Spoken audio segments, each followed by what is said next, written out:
Hi everybody, thank you for stopping into the At Home with Melissa channel in our messy, nasty project area because we have so many things going on and it's really exciting. I love it and I'm glad that you're here for this because this is one of the easiest things you could possibly imagine to do that we're going to cover today, and that is propagating snake plants from leaf cuttings. Seriously, when you see this, you won't believe how easy it is.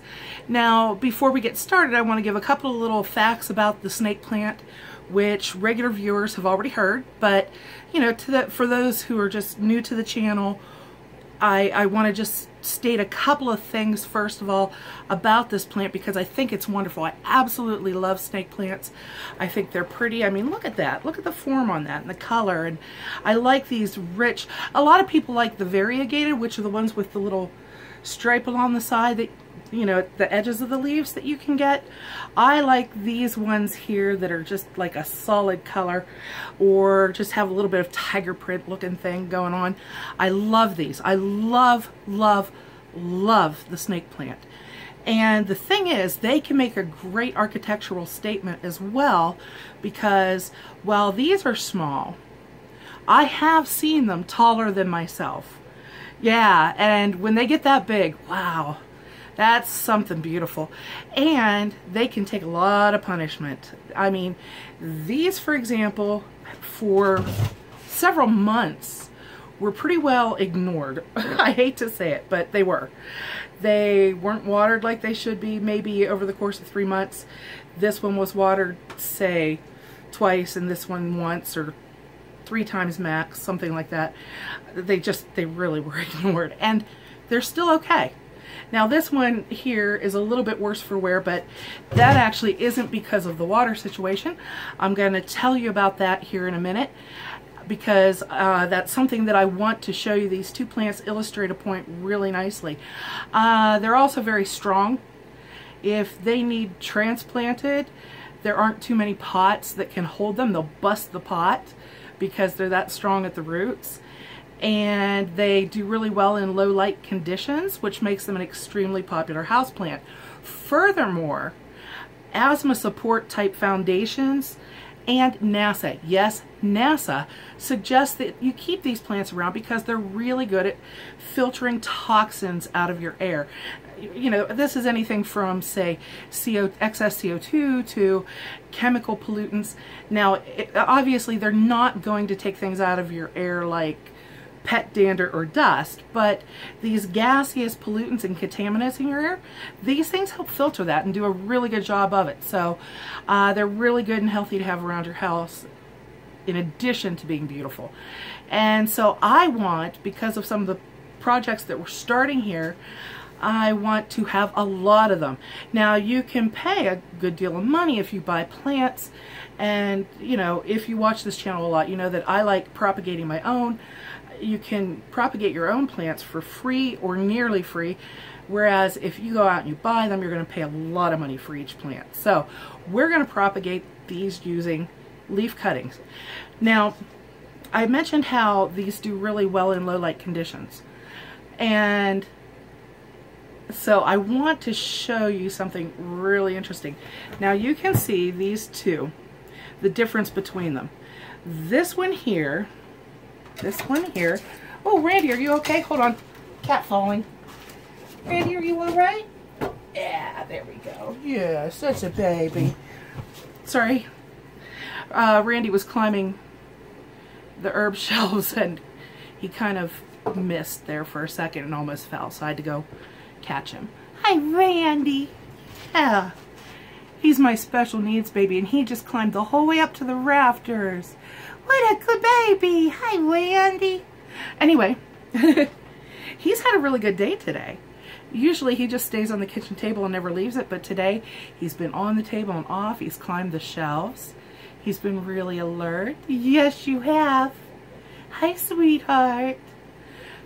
I know you can't see him. If you're a regular viewer of the channel, you met him, I think, in our last video. But, okay, back to the plants. These two, and I apologize for the interruption. In my videos, we have a lot of them because of the house pets. Now, what we're looking at here is simply other projects that are underway. Okay, this plant here was in a south-facing, near rather, a south-facing window. And south-facing windows are the ones that get the most sunlight. They get sunlight all day long. And so I put it just inside and a little bit to the side of that window. So all day it got diffuse sunlight, but he got it all day. So you can see it has vigorous growth and it's nice and rich color. This one here, same exact kind of snake plant. In fact, these two were almost identical. I bought them at the same size, from the same place, on the same day. And the difference between the two is that this one got that diffused sunlight all day. This one was put in the shadiest room in my house. So you can see that it is still doing pretty well. The color's a little faded, the growth isn't as vigorous, but keep in mind, they've also been neglected in terms of water. Had they been watered properly, this would be doing fine, but this one would still be doing better because it did get more sunlight.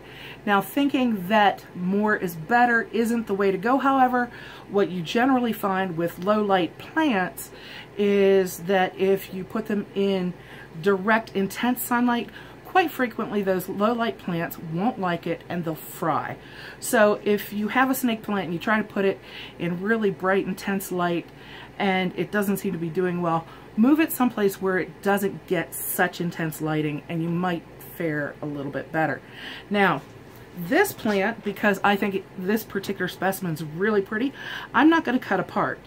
This one, since I've really abused it, we're going to cut it apart to get our cuttings. Okay, and that is a very simple process. All you need to do is get a sharp pair of scissors or a sharp knife. I prefer scissors, and make sure that it's really, really sharp, because what we're going to do is we're going to cut these apart, and these will be our leaf cuttings. And you don't want dull cutting implements, because if you use something dull, then you'll crush the vesicles inside of these, and you don't want that. You want to slice them. You want to keep the little vessels that carry the water and things, you want to keep them intact as much as possible. You don't want to squish them and crush them up, okay? Because that isn't good. Now, something else to be aware of when you take leaf cuttings, something that's unlike when you plant from seed. Now, when you plant from seed, you'll get the same kind of plant, but it won't be identical to what you had before necessarily. Leaf cuttings are basically a clone of the parent plant, because what you're doing is you're taking the parent plant itself and it's just growing new roots. Okay, so that's a clone. It's an exact duplicate. It's going to be genetically identical to the parent plant, whereas if you have seeds, there might be a little bit of variation. Now, all you need to do to plant leaf cuttings of the snake plant is find a fairly healthy leaf or a new leaf and snip it. Okay, then you're going to take, and you want the section you snip to be probably about 2 finger sections long, and you are just going to put the, there we go, the end of it in dirt. See? Just bury the end of it in dirt. And you're going to continue to do that for as many of these as you want. Keep in mind, however, don't go nuts yet. Don't go crazy yet cutting. Okay? What you want to make sure to do is to keep the top, and the bottom. By that I mean that whatever part of the plant was furthest from the dirt, when you cut it, that'll be the part that sticks out of the dirt in the new pot. And you're just going to keep doing that, and let me show you something here. See how I've placed these two pretty close together?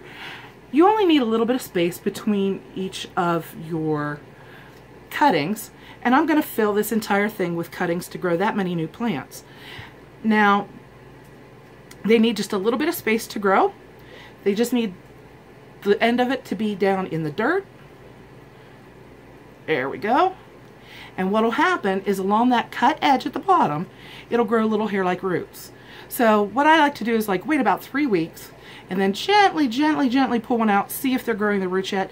You should get a lot of nice new plants from that. So from one parent plant, you can get, depending on the size of the plant, hundreds of babies, okay? So you'll just fill this up, keeping them with a little bit of space between them, and they will grow new plants from the old. And you don't just cut off the tips, okay? Let me show you. I cut the tip off of this leaf for the last one that I put in the dirt. Now this is the next section down, and I'll stick it in the dirt as well. And you just keep doing that. So for each leaf, you can cut it up into these small sections that are about this long, and put them in your dirt, leaving about an inch between each of them. And in a few weeks, pull one out, check it, see if you have roots, and if so, then you can transplant them into their own containers. Now, I had someone ask me once about the snake plant, saying, my snake plants always get dusty, so I hate them. Oh gosh, you don't have to worry about that. And you don't have to move them, because that was the problem that this person had, was that they had a snake plant that was enormous, and they didn't want to spray it with water where it was because of ruining the floor or something, and it had gotten too heavy to move. All you have to do is take a damp cloth, dampen it down with water, just water, preferably non-chlorinated, and wipe along the leaves. Just take your cloth and gently wipe along those leaves. I just pulled that right out of the dirt. But that is all you need to know. That's it. That is it. You take a healthy leaf, you cut it into sections, stick the bottom part in the dirt, and keep that watered. You don't want it to ever dry out while you're growing these roots. Keep it moist. Make sure you have good drainage so it doesn't get soaking wet and just sit there in sopping wet soil. So allow excess moisture to drain from your soil, but keep it damp, you know, misting it or watering it like every day, every 2 days, something like that. Just don't let the soil dry out while it's forming those roots. And keep it in a nice place that's medium to sunny. Don't put it in the dark for this part of it, if you don't, because, you know, I want you to have I want you to have the light to get the photosynthesis going, to get those roots going, and don't put it in the dark, dark, dark, dark, dark. Again, avoid really intense sunlight. Probably won't do you any favors for this particular kind of plant. And there you have it. Cut, bury, done. So I hope that you try that out, because it's really a lot of fun. Make sure you don't cut up a plant that you are just in love with, because it can be tempting. I know when I get going with these, I get all excited about cutting up plants and growing all these new plants, and I think of all the many, many new beautiful plants I'm going to have, and I could get carried away. So if you have a favorite plant that you definitely are attached to, you might want to put it somewhere where you have to at least go after it before you cut it into pieces. And if you have any other tips or anything that you've experienced in propagating your snake plants from cuttings, let us know. And in the meantime, go out there and just enjoy yourself and live, laugh, love, learn, and be happy. And I will see you the next time, I hope. Or, well, you'll see me. Anyway, have a good week. Thanks again. Bye, guys. Oh, I can't turn this off. I still can't turn it off.